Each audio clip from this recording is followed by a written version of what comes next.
I'm joined now by the new head football coach here at Charlotte, Tim Albin.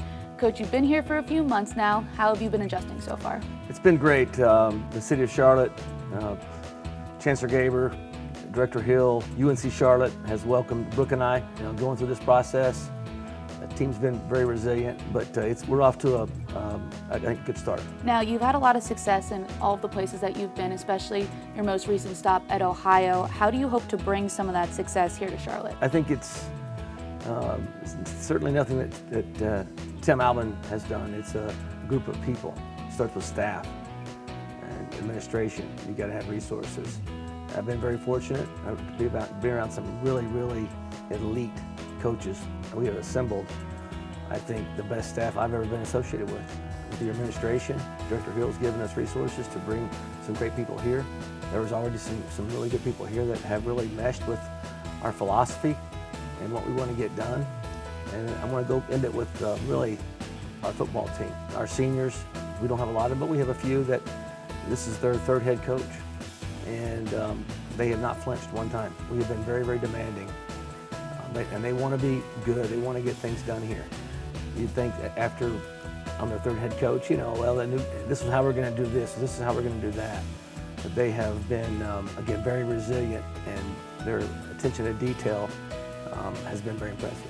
How grateful have you been for your staff and then also the resiliency of the student athletes that have been here for a little bit? I appreciate their efforts.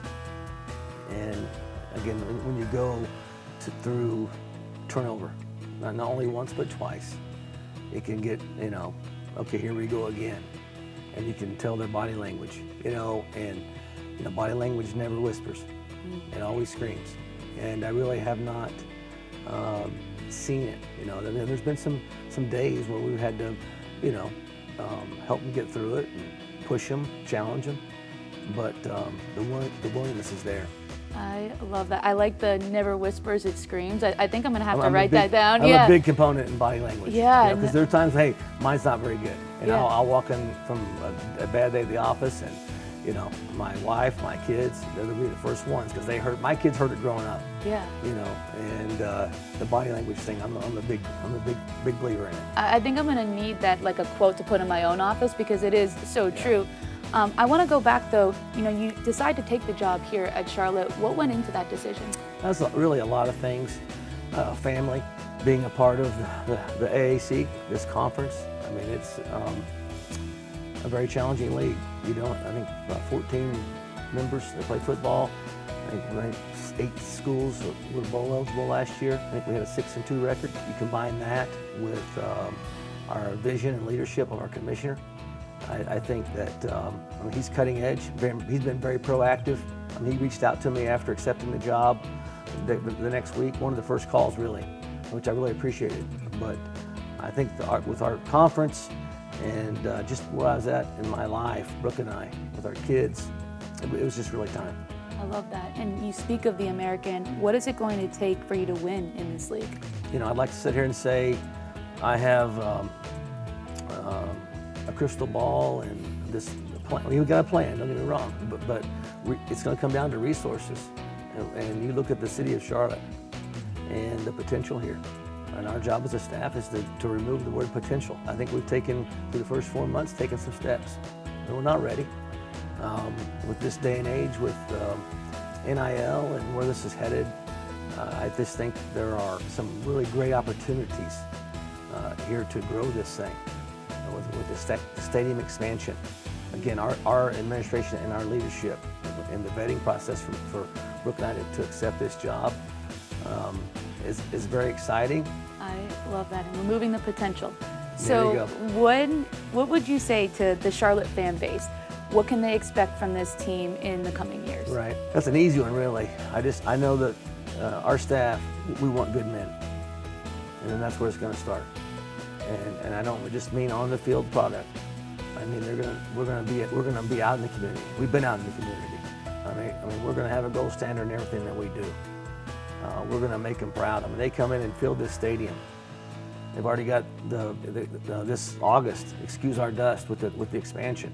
They made a commitment, and I want to give back to the community. I want to I'm a firm believer in if you get a locker room full of good men, champions if you will, the championships will take care of itself. And the last question for you, we've talked a little bit about football the last couple of minutes, but one thing that you keep bringing up is Brooke and your kids. How important have they been in your journey here? It's a two-person job in this position. It is, and there's no way I could be here without the help of my wife. And she's raised 3 kids, my 2 children and myself. I always like to say, you count as the third kid in that one? Yeah, I have my moments, trust me. Behind every successful man is a surprised woman. It's one of my favorite ones too. But we'll have to get that one on a placard as well. We're just going to get a bunch of them and put them on the wall. Okay. Right. But really, that's my driving force, and I want to. I think it's very important for our players to see our staff members and their families around. I mean, I want them here. I want their wives here. I want their children here. It's important that our players see the interaction. We had all of our children at practices where I came from, and that's I want that here. I think it's important for our players to see us in that setting. Yes, we are judged or stay employed based on the scoreboard, but I worry about them when they're 28. I want a good husband. I want a good father. Should they choose to do those things, and I want them to see it from our staff. That is amazing. Coach, thank you so much for your time, just talking football, family, all of it. Excited to watch you this season. Thank you very much. Go Niners.